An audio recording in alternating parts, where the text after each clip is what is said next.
সকলকে আমার আনন্দিত জয়গুরু। অসীম যখন সসীম হয়ে সীমাতে লয় স্থান, বৃত্তিপদে ভেদী টান হলে তাই দেখবি ভগবান। আজকে পরমপ্রেমময় শ্রী শ্রী ঠাকুরের দয়ায় কিভাবে অসম্ভব সম্ভব হয় সেরকম একটি যাজন নিয়ে আসবই আজ।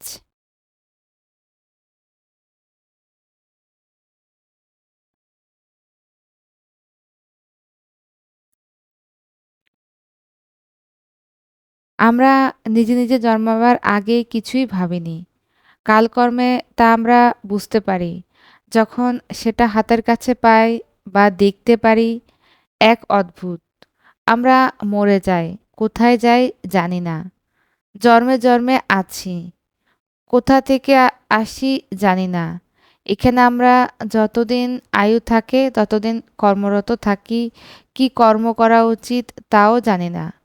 আমাদের তো একটা জীবনের উদ্দেশ্য থাকে, সেই উদ্দেশ্য পূরণের জন্য আমরা আছি ধরাতে। বারবার ঠাকুর সেটা শিখিয়ে দিলেন। You are for the Lord, not for others, you are for the Lord and so for others. ঈশ্বর প্রাপ্তি মানব জীবনের শ্রেষ্ঠ একমাত্র উদ্দেশ্য, এছাড়া আর কোনো উদ্দেশ্য নেই। আমরা বিভিন্ন ব্যবসায় যুক্ত থাকি, কেউ বা প্রফেশনে যুক্ত থাকি, কেউ বা চাকরিতে। উচ্চ পদাধিকারী থেকে নিম্ন পদাধিকারী সকলে মনে করি এইটি আমার কাজ, এটি আমার ডিউটি। তা নয়। কিন্তু ঠাকুর বললেন তোমার একটাই কাজ, সেটা হচ্ছে you are for the Lord. ঈশ্বর প্রাপ্তি এই জীবনের একমাত্র উদ্দেশ্য। এই ঈশ্বর প্রাপ্তির ক্ষেত্রে প্রথম শর্ত হচ্ছে সদ্গুরু দীক্ষা নিতে হবে। যদি না নেই, আমার তো সব আছে, উচ্চ পদ আছে, আমার সম্মান আছে, অর্থ আছে, এডুকেশন আছে, সামাজিক মর্যাদা আছে, তাহলে আমার কেন দীক্ষার দরকার? দীক্ষা মানুষকে দক্ষ করে। দীক্ষা কথাটি এসেছে দৃশ ধাতু থেকে। এই প্রসঙ্গে ভগবান শ্রীকৃষ্ণ গীতায় বলেছেন, আমি তো দক্ষ হয়ে জন্মেছি, আমার তো সব কিছুরই অভাব নেই। তিনি তো সব পূরণ করেছেন, তাহলে দীক্ষা নেব কেন? যারা সব দিক দিয়ে ঠিক নেই, বিদ্যা বুদ্ধি জ্ঞান ঐশ্বর্য কিচ্ছু নেই, তারাই দীক্ষা নেবে, চেষ্টা করবে নিজের পায়ে দাঁড়াবার, বড় হবার। শ্রী শ্রী ঠাকুর বললেন প্রত্যেকটি মানুষেরই being and becoming of existence is ধর্ম। প্রত্যেকটা মানুষেরই যে অবস্থায় আছে, ছোটকে বড় করে তোলে, বড়কে আরো বড়, এর নামই ধর্ম। ধর্ম তাই পরিপূরণ করে। সেই জন্য যে মানুষটার সব কিছু আছে তা সত্ত্বেও সে সর্বহারা, যদি তার ইষ্টহারা হয় সে, তাহলে সে সর্বহারা। প্রথমে ইষ্ট প্রয়োজন। আজকে এমন একটি জ্বলন্ত উদাহরণের কথা বলবো, যিনি এখনও আছেন আমাদের মাঝে সশরীরে। তিনি একজন উচ্চশিক্ষিত মানুষ, PhD holder, doctor Ramchandra Sinha. Doctor Ramchandra Sinha, তিনি বিশ্ব হিন্দু বেনারস হিন্দু বিশ্ববিদ্যালয়ে কর্মরত আছেন। সেই সুবাদে তাকে বেনারসে থাকতে হচ্ছে। তিনি বিয়ে থা করেছেন, একটি বাচ্চাও হয়েছে। সবই সুন্দর, কিন্তু প্রাকৃতিক দুর্যোগ যে তার বাড়িতে ছোট্ট শিশুপুত্রের নাম রঞ্জন, তাকে দুরারোগ্য ব্যাধি, যকৃতের রোগ, জন্ডিস পেয়ে গেছে। তাই ফাইব্রোসিস আক্রান্ত, তার আরোগ্য কামনার জন্য অনেক বিশেষজ্ঞ ডাক্তার দেখিয়েছেন। মন্দিরে ধারণা দেওয়া থেকে শুরু করে কিছুই বাদ দেননি, কিন্তু সবই বৃথা। অবশেষে রোগের বিশেষজ্ঞ উত্তরপ্রদেশের ডাক্তার সেন দাশগুপ্ত শরণাপন্ন হন। তিনি বললেন এই রোগীকে বাঁচানো সম্ভব নয়, আমি লিখে দিতে পারি, আপনি বৃথা চেষ্টা করছেন। সে সময়ে আবার আরেকটা নতুন সমস্যায় পড়লেন তিনি। বিশ্ববিদ্যালয় কর্তৃপক্ষ তাকে বৃত্তি দিয়ে লন্ডনে উচ্চশিক্ষা লাভের জন্য পিএইচডি করার জন্য পাঠাতে চান অবিলম্বেই।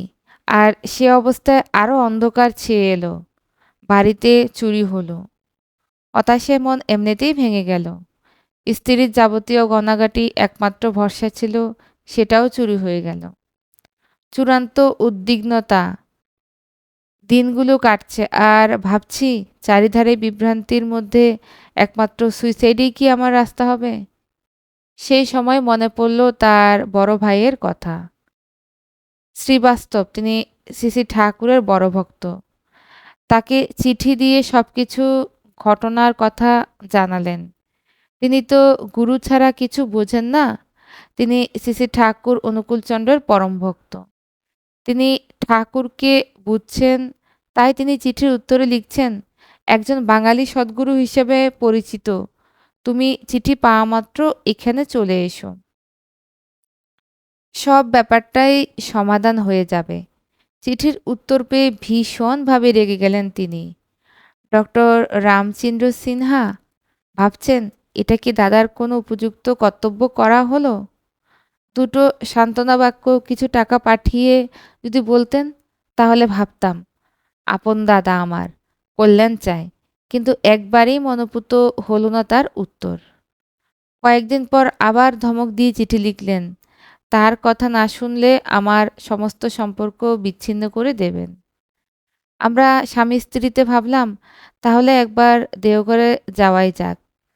আমার স্ত্রী বলল, হয়তোবা সেখানে গেলে দাদাও কিছু টাকা দিতে পারে বা ঠাকুরও কিছু ব্যবস্থা করবেন। তাই তুমি বরং ঘুরেই এসো। তাই বেনারস ছেড়ে দেওঘরে রওনা দিলেন।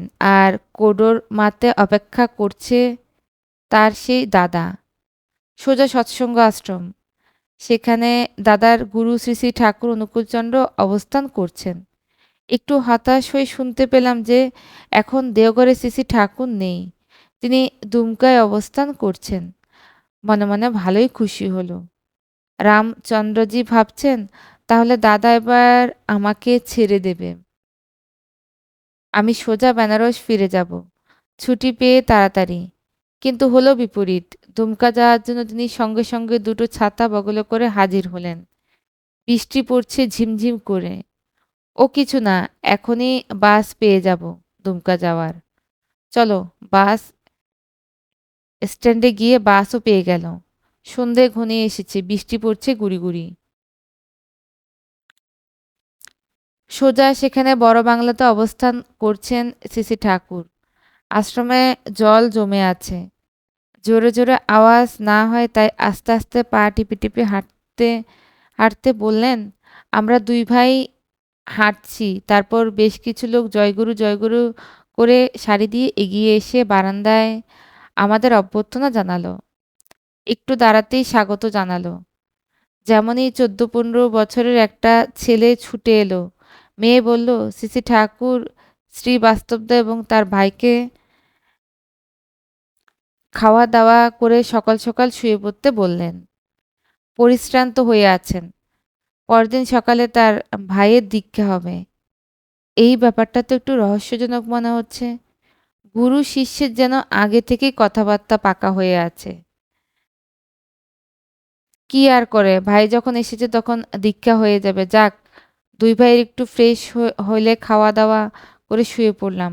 ভোরবেলায় উঠে দীক্ষা হওয়ার কথা শ্রী শ্রী ঠাকুরের দর্শন হলো। শ্রদ্ধেয় শৈলেন্দা ভট্টাচার্য, তিনি দীক্ষা দিলেন। দীক্ষার পরবর্তী যা কিছু করণীয় সব তিনি যোজন যাজন ইষ্টভীতির কথা বুঝিয়ে দিলেন। দিনটা ছিল 12ই সেপ্টেম্বর 1952। এবার খাওয়া দাওয়া ছেড়ে শ্রী শ্রী ঠাকুরের শ্রীচরণে উপবিত হয়ে আশীর্বাদ প্রার্থনা করার জন্য গেলাম। শ্রী শ্রী ঠাকুর একটা কাঠের টপসের সাদা চাদরের উপরে বসে আছেন। পাশে কয়েকজন দাঁড়িয়ে আছে। অনেকে আবার ঠাকুরের কথাবার্তাগুলো খাতায় লিখছে। ঠাকুর পান আর তামাক খাচ্ছেন। ভাবলাম একজন সাধু পুরুষ, তিনি আবার পান তামাক খাচ্ছেন, এটা আবার কি রকম। তার চোখের দিকে তাকাবার চেষ্টা করলাম, কিন্তু পারলাম না। শ্রী ঠাকুর জিজ্ঞেস করলেন, ইংল্যান্ডে উচ্চশিক্ষার্থে কোন বিষয়ে পড়াশোনা করতে যাচ্ছ? তিনি ভাবলেন, আমার পড়াশোনা জটিল বিষয়। এ সম্পর্কে ঠাকুরকে কি আর বেশি কথা বলবো। তাই সংক্ষেপে বললেন, রসায়নবিদ্যা, জিওকেমিস্ট্রি। এই কথা শুনে শ্রী ঠাকুর বললেন, আমার খুব ভালো লাগে যদি কেউ মাটি থেকে বস্তু অবস্থান অবাস্তান্তর হয়ে কিভাবে উদ্ভিদ এবং জীবজন্তু ও জীবমণ্ডলে প্রবেশ করে এবং আবহমণ্ডলে তা ছড়িয়ে পড়ে পুনরায় মাটিতে ফিরে যায়। এই যে আবর্তন চক্র, সমগ্র পদ্ধতিতে উক্ত বস্তুর এতটুকু হারিয়ে যায় না। কেউ কিছু পৃথিবী থেকে এই বিষয়ে পড়াশোনা করছে, খুব ভালো। তিনি এক নিঃশ্বাসে যা বলে গেলেন, এই কথাগুলো মনোযোগ না দিলেও পরবর্তীতে তা আমার স্মৃতিতে এসেছিল। পরজোরে শ্রী ঠাকুরের কাছে আবার প্রার্থনা জানালেন। আর দাদা শ্রী বাস্তবদা শ্রী ঠাকুর গড়গড়ায় টান দিচ্ছেন। দাদাকে উদ্দেশ্য করে বললেন, শ্রীবাস্তব, আমি ভেবেছিলাম তোমার জ্ঞান বুদ্ধি কিছু আছে, কিন্তু আজ দেখি একবারই আমি হতাশ হলাম। তিনি আরো বললেন, সর্বদা মনে রাখবে, তোমারই আমাকে বড় করে তুলবে। তোমরা বড় হলে আমরা বড় হব। সমস্ত পরিবেশে গম্ভীর হয়ে উঠল। ঠাকুর কি বলতে চাইছেন তার রক্তি মুখমণ্ডল, হতাশা, উত্তেজনার ছাপ। তারপরে বললেন, দীক্ষা নেওয়া মানে কি জানো? বিশ্ববিধাতার দীক্ষা নিচ্ছ মানে তোমার সব দায় দায়িত্ব তিনি নিজ হাতে গ্রহণ করছেন। তোমার সত্তা জাগরিত হয়ে উঠছেন। তিনি সচ্চিদানন্দ ঘন তোমার ভিতরে বিরাজ করছেন। হৃদয় সিংহাসনে তুমি তাকে স্থান দিলে। তুমি শুধু আমাকে দেখবে। যজন যাজন ইষ্টভীতি যেটা বলছে ঋত্বিক দাদা সেইটুকু করবে, আর তোমার সব দিকটা আমি দেখব। এই হচ্ছে দীক্ষার সত্য। অবশ্য না করে যে পেতে চায় দুঃখ তার পিছে দেয়। করাই পাওয়ার জননী। তোমার কর্তব্য তুমি করো, আমার কাজ আমি করব। তার জন্য আলাদা কোনো আশীর্বাদের প্রয়োজন হয় না। তারপরে এখান থেকে ঠাকুর আবার বলছেন যে, এখান থেকে ইন্ডিয়া থেকে লন্ডন মানি অর্ডার যোগে টাকা পাঠালে পৌঁছাতে কত সময় লাগবে? কেউ বলবে ২০ দিন, কেউ বলবে ২৫ দিন, কেউ বলবে ১ মাস। সব শুনলেন বিধাতা।